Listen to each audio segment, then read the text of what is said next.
I hope you're all well. For this video presentation, I'll be walking you through some methods of finding scholarly articles for your upcoming expose assignment. In this video, I'll be walking you through the process of finding scholarly articles using two websites. The first is the University of Arizona Library's website. This is what it looks like. I've already signed in. And the second is using Google Scholar, which looks like this. Both of these websites, of course, are accessible with a simple Google search. And as I said, you'll have to sign in to the University of Arizona Library's website to get access to all of the material. First, before we use the library's website, I need to have an idea of what I'm looking for. I've decided, for purposes of demonstration, to choose the Lake Poets as the focus of my research. The Lake Poets are a number of English writers from the early 19th century, including William Wordsworth, Samuel Taylor Coleridge, and Robert Southey.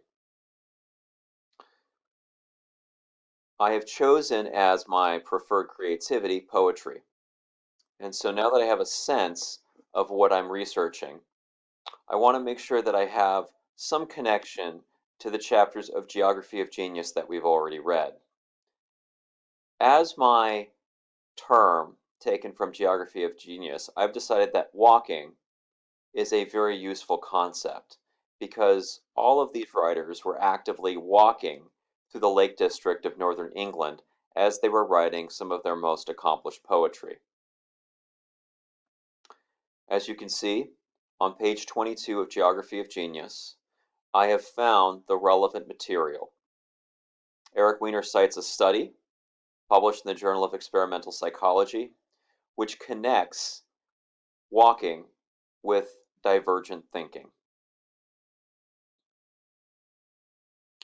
If I'm interested in finding additional articles that connect walking with divergent thinking, I might use the University of Arizona Library's website.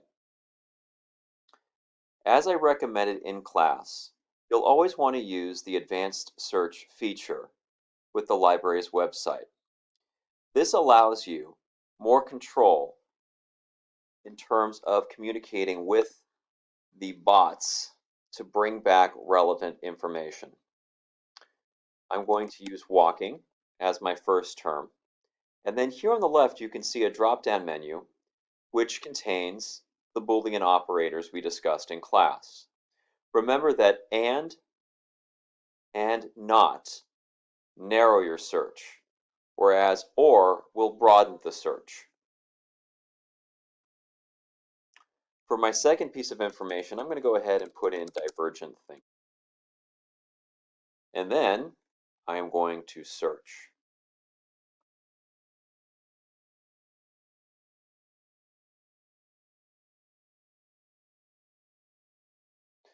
As you can see here, there are 60,814 results. That's a lot of information. And one of the challenges that many of you will face in finding scholarly articles is narrowing information so that it's more relevant. On the left-hand side of your screen, you can see that there are multiple filters. Peer review, scholarly resource, full text online.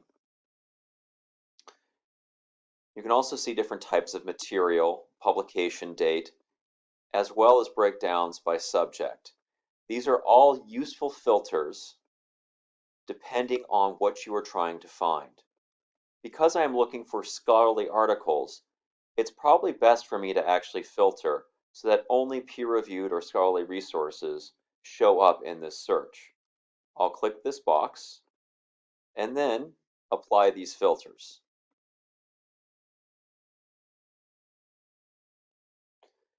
While this filter is not absolutely correct in all cases, you can search with more confidence now, knowing that everything that will be pulled up is going to be peer-reviewed,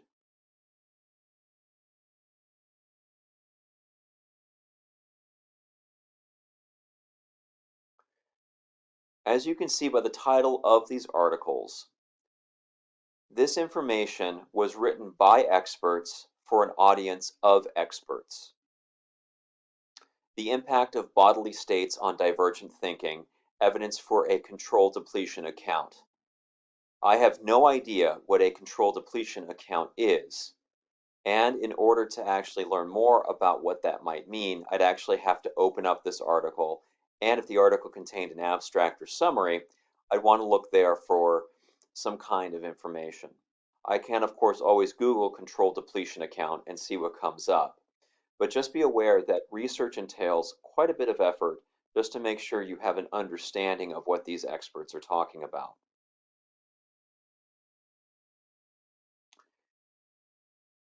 If you scroll down just a few entries, you'll actually find the peer-reviewed scientific research that Eric Weiner cites in his own book. For my purposes, I might actually just use this article as a means of establishing connections between walking and creativity and ultimately poetry. So this is one way that you can use the library website to find additional materials. But of course, I'm not just interested in the relationship between walking and creativity in general. I'm especially interested in how walking influenced some of the writers in the Lake School of Poetry, which occurred in the Lake District of Northern England in the early 19th century. I might just use Google Scholar for the second part of the search to find a second article or book that is peer-reviewed and therefore scholarly. I might look up, for instance, William Wordsworth and walking. Here, I see a number of different hits. Some of these seem more relevant than others. For instance, The Walk, Notes on a Romantic Image, seems more relevant than Wanderlust, A History of Walking. When I click, using Google Scholar, on a link that seems relevant, what you'll often find is that some of this information is readily available to you. However, because this is using Google Scholar, this entire book may not be available to you. For those of you who can use a Google book for your research without going back to the library, kudos. You are the fortunate few who don't have to do more work. But for most of us, I might actually have to do more work in order to find the most relevant information here between William Wordsworth, walking, and poetry. One of the great benefits of using Google Scholar is just to get information about sources. Then to get access to these sources, we copy the name of a particular source. Now the book I'm looking for is The Walk, Notes on a Romantic Image. It's a book written by J.C. Robinson and was first published, and it looks here, in 2006. I'm going to go back to the home page of the University Library's website and paste The Walk, Notes on a Romantic Image. And because this is a pretty specific string of words, I'm hoping I might get a hit in our library website.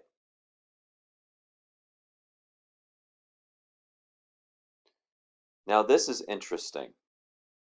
It appears, J.C. Robinson, it appears that I have a hit.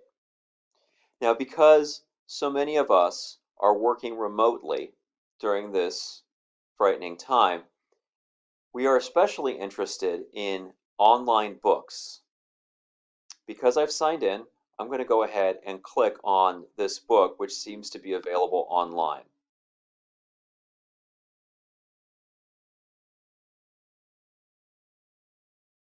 As you can see here, the full text is available at NetLibrary EBSCO eBooks. I'm going to click on this link.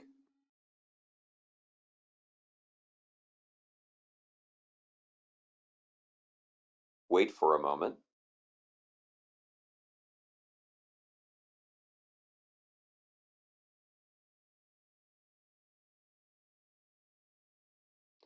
And as you can see here, I now have access to the entire book as an online document.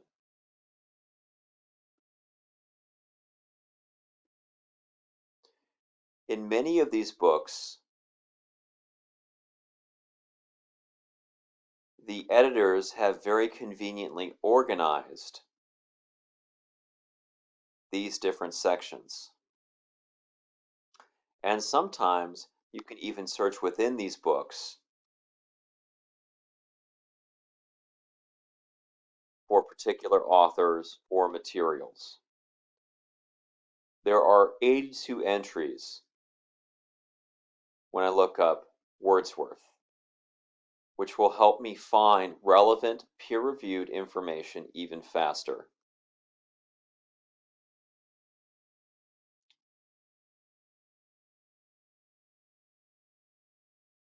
So as you can see, at your fingertips as the University of Arizona student, you have access to much of the material that you will find on Google Scholar.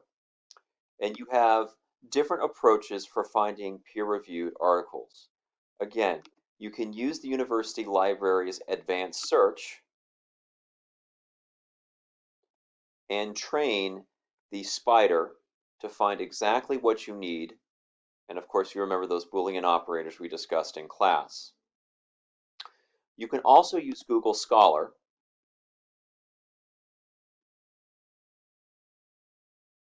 and Google Scholar, of course, sorry, this is the book.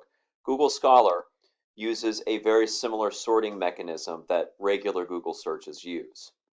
So you can use Google Scholar to find sources that you couldn't find otherwise with a library search, and then plug those titles back into the university library's website to gain access to them if you don't have full access through Google Scholar. Those are the two methods I recommend using to find those scholarly articles or books that you'll need for the exposé assignment. Remember, though, you'll still want a sense of what you're searching for in order to use these two excellent resources. This concludes the video about finding scholarly articles, and I wish all of you luck in your hunt for peer-reviewed evidence in support of your research arguments.